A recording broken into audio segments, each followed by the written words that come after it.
Assalamualaikum warahmatullahi wabarakatuh. Dalam era yang sangat masif informasi maupun pemberitaan, kita perlu untuk melihat kacamata yang lebih luas dan juga lebih tajam. Sesama dengan itu pula, ketika ramainya di 2016, yakni narasi tentang post-truth atau bahasa kita yakni pasca kebenaran, menjadi dilema dan menjadi permasalahan karena kadangkali orang-orang mempercayai atau memberikan pemahaman belum pada nilai kebenaran yang sesungguhnya. Maka di sini kita perlu melihat Islam yang mempunyai dalih-dalih maupun tendensi-tendensi yang kuat, akan tetapi karena ada segelintir orang yang mempunyai kepentingan maupun pengkaburan informasi, menjadikan Islam yang dahulunya dalam artian Islam dalam hakikinya mulai dirombak atau mulai ada kepentingan dan pengalian isu. Post-truth Islam ini adalah suatu gambaran yang lebih menjurus atas orang-orang yang mendalikan segala hal atau kebenarannya hanya dengan kemarahan, karena di sini dilarikan pada kenyataan yang bersifatnya keyakinan tanpa mendalikan atas objektivitas maupun kebenaran yang sesungguhnya.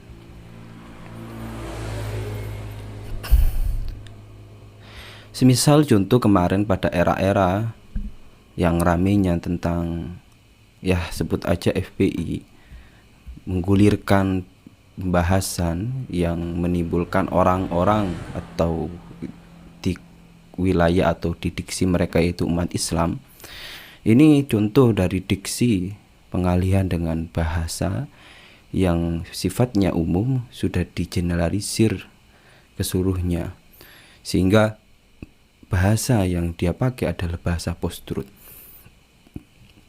Semisal dengan contoh Habib Rizik, dia mencoba untuk mempalingkan kebenaran dengan mengajak atau menaikkan rasa emosi, ketidakterimaan dengan kenyataan-kenyataan yang sesungguhnya di situ secara teknis maupun regulasi sudah ada dalam bingkai negara.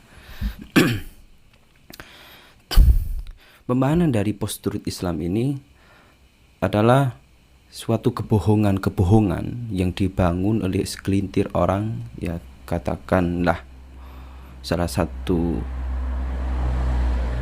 tokoh dengan ketokohannya menggulirkan suatu narasi-narasi yang sesungguhnya tidak sesuai dengan kenyataan. Dengan dalih salah satunya adalah kita mendengarkan suatu narasi atau penjelasan dari tokoh dengan nada-nada yang keras yang bersifatnya memang mencoba mempalingkan sesungguhnya atas fakta, itu telah dirubah dengan persepsi kemarahan, persepsi di wilayah keyakinan atau sifatnya itu keimanan.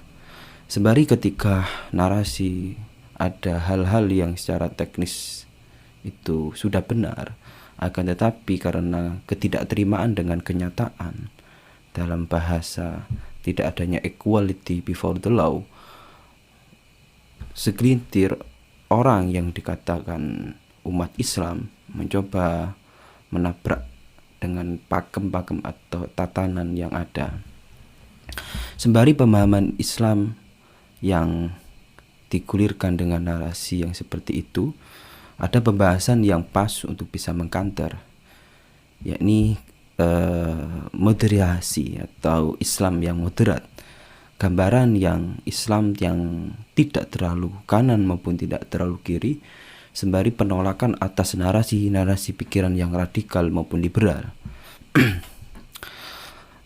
Islam pada nilai post-truth ini adalah bingkai yang bisa dari sisi-sisi orang untuk mengambil suatu legal standing untuk mengait suatu masa.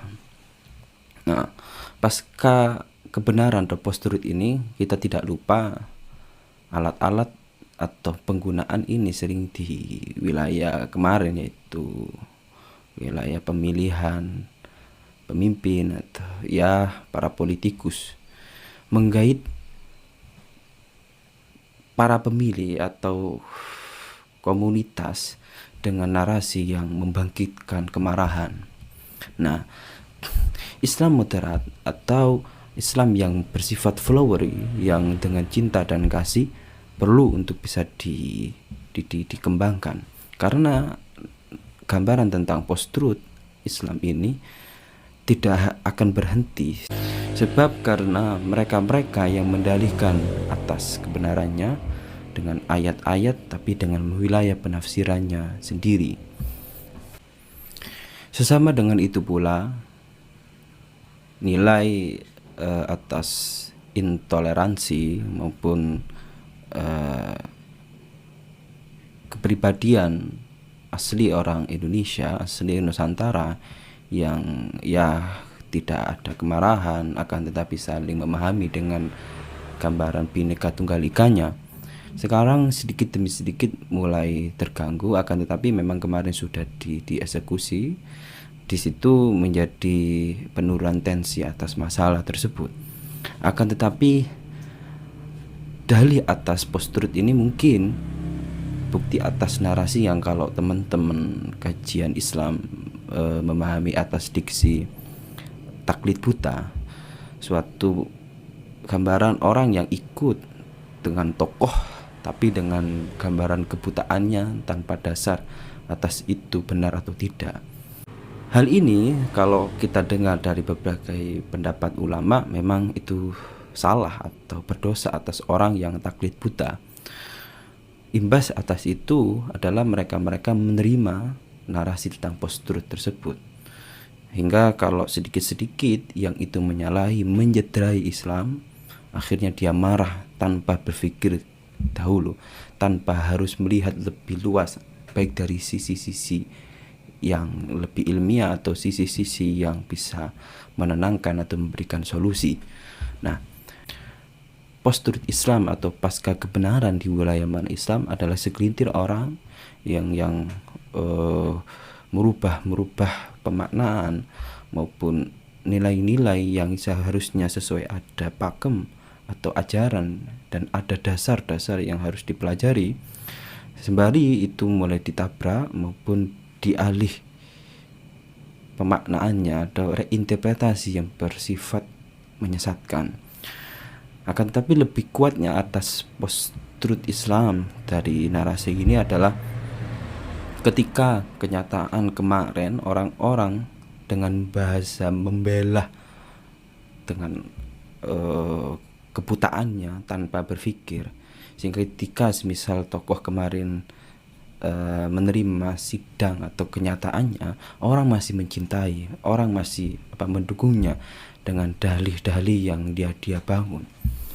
Kalau kita melihat dari kenyataan itu, kadangkali ada hal yang harus kita introspeksi pribadi kita.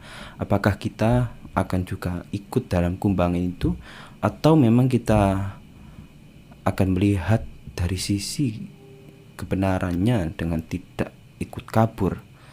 Karena kalau di wilayah kebenaran ada nilai objektivitas, bukan subjektivitas, sehingga relativisme atas kebenaran itu harus ada pakem atau menjadi standar.